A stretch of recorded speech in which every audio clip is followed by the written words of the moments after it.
couple of observations. One is that... Could you keep it to questions or quick observations, please? Yes. One, if you measure this audience, you're going to get a very good... That's absolutely correct, I'm sure. But if you go to those around the audience, and you use social networking, Twitter, and I call it my face, you're not going to get to the sandwich. It's not going to be the size of that sandwich. It's going to be very small. People are very obsessed. That's all.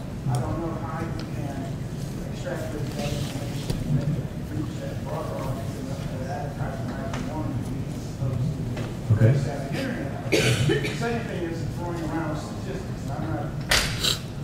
But $50,000 for the eggs at $2 a dozen is 300,000 eggs.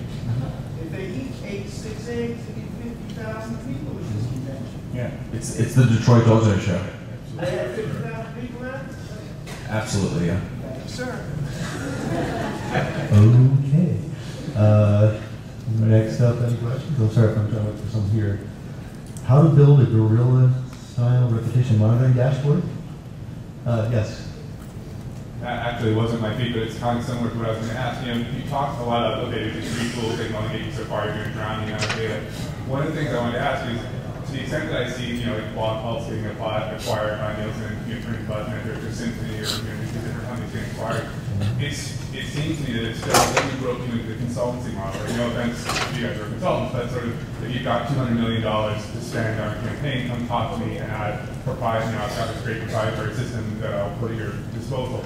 But one of the great things about the internet and the data is this democratization of data. And I was curious if you see the market evolving away from a one-on-one, face-to-face consultancy model, like less like a financial advisor and more like I'm in kind of pay to sell you this dashboard and system, or what you thought.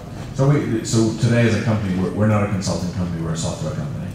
So we have a dashboard, it's called Social Sense. And that's, our goal is that everyone in the company uses it. It's not that we're not selling it by the seat, we're selling it because you want access to information. Awesome. I work at a big PR firm and I do a lot of social media measurement. Which PR firm? Weber Shandwick. And you know, and you guys, all the discussion here is about advertising. And you talked about, you know, tracking what people are saying about on advertising. And you know, if you think about like the Motion Moms example, I saw they were tweeting about that. You know, the response was to pull the ads, not to you know come out with you know an open blog post or you know to respond. And so much of social media is about that engagement. And to me, PR is about authenticity and engagement with the audience, which is a PR structure a lot rather than advertising. So sorry, you know, my question is, you know, Nielsen measures like impressions, but I don't know what the impression is for like greg.blogspot.com. All right, so like our company still wants to be able to equate that. That I know if a commercial runs at 4 p.m. on MTV, that you got this many eyeballs because Nielsen says that. So what's next? Like I came here to learn, you know, what's next? How are we going to start weighting these, and who's a leader in that space? So I mean, I think we mentioned a couple tools that are interesting in that regard. One would be Get Satisfaction. Another is User Voice. I think some of the emerging tools that are coming out are actually URL registration and tracking. So I saw some folks in the back of the room. Jonathan is working on aw.sm. There's Bitly. There's a bunch of different people that are actually starting to use URL tracking, and not just the tiny URL shortening services, but actually understanding where those are being distributed. I think it probably also, well, I'm speculating. I'm pretty sure that Twitter and Facebook will start exposing more of that data as well. Michael? Yeah, I'd like to think, I think there's a lot of projects in the works from a lot of people, probably some pay to play, some free dashboard kind of things. But I think, you know, as people are participating and throwing more and more of their lives out there, when I see like our rich data sets at Nielsen, I see them in some other form online. Like for instance, if you want to know about your customers' spending behaviors or their customers' habits, you know, let them import their Amazon profile or something. You can check out their wish list or monitor that somehow. You know, I mean, there's a number of data sources. You know, FriendFeed and some of the consumers. Do you think FriendFeed is large enough to be able to provide reasonable data? Not at this point. I wouldn't say FriendFeed is at that point, but I'm just saying there's a lot of feeds out there, and if you're, you know, if your particular market happens to have some kind of vertical or some kind of, you know, existing like social network that's kind of public and open, such as like Twitter, or even if you have your own social network, the more data you let them import, the more data you have to go through them, to profile them, and the more they're willing to share right now. I mean, that might change in the future when all of a sudden privacy might become a much bigger thing, but right now I think a lot of people are interested in sharing. Can I ask a quick question? How many people are using any type of prediction market tool to guess at where they should be using marketing and advertising dollars? Anybody? A few folks? Okay, I'd love to talk to you after the panel. Yeah, Dave, the comment that we tend to talk about advertising too much may be a fair criticism. We just completed a recent analysis of the car business, which I spent a lot of time in, and Ford, GM, and Chrysler in the last 10 years combined in the United States spent $91 billion in marketing. Toyota, Honda, and Nissan combined spent $40 billion in marketing. Okay, Toyota, Nissan, and Honda's market share went up 18%, 18 points. Detroit went down 18 points. So something else is going on because the marketers were outspending them 2-to-1 in advertising and marketing in Detroit. What was it? Well, what the other three people were doing was what you just said. They were building disciples, great cars and great brands, doing all kinds of with PR, with real quality and all that kind of stuff. So the buzz about what's a great car was about Japanese cars. Now you can track that. Now you can track that discussion online with these tools. This is what the great news is. The other thing I would say is, it isn't just about tracking the things that you know you want to track, which sounds a little weird, right? So you may say, hey, I want to track my brand because that's all I care about. The movement that's taking place now is, and it's something that we focus on, is how do you get to discovery-based intelligence? Let the data tell you what's important. If you search for something, you're probably going to find it, right?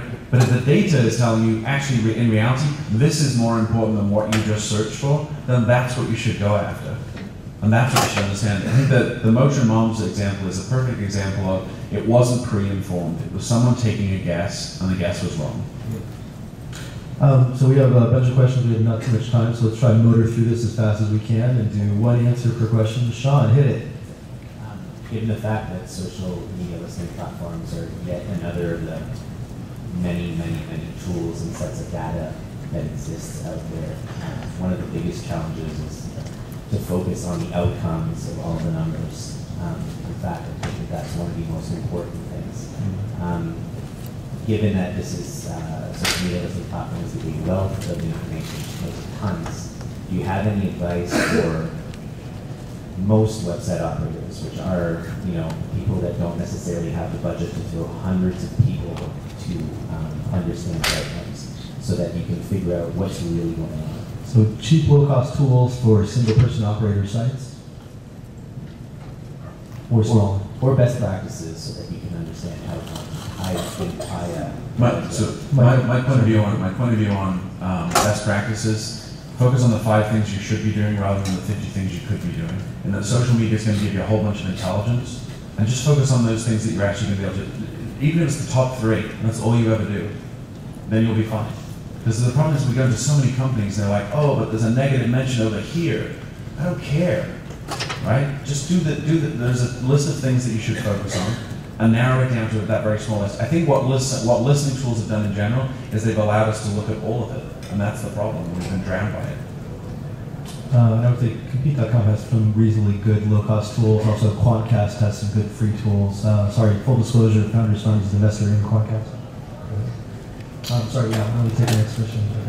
Hi there, my name is Arthur, and I'm from Sarah. So I know most of us here, we're already very in touch with digital, but I still have this sort of thought in my brain, how do I really convince my other colleagues who are in offline? So I have a great way of measuring, I can understand that we'll track media, but from their point of view, they're looking at their old tools which still measure the conversion and to go into an actual sale. I know I've got e-commerce or maybe other platforms like Amazon. So what's their perspective of really getting the rest of them to think in layers of marketing, integrated marketing, that we're all in the same message and trying to get those offline dollars? Obviously, they're not going to want to get rid of their pie either. So, talking about metrics for consumer purchases, transactional both offline and online. Jim, do you have any reaction to that? Well, at the risk of sounding a little bit flip, what I would really love to see is Nielsen change the language from impression to exposure, because what they really track with the ratings is exposures. not whether in fact you were impressed.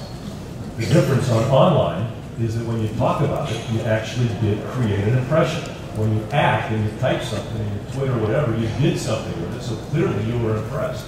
I can expose myself to you all you want, but unless you act Joe, I on it, prefer you it not doesn't expose matter. yourself to us. We gotta hurry up here, so I'm sorry, we're gonna not have time for the last two. I really apologize for that.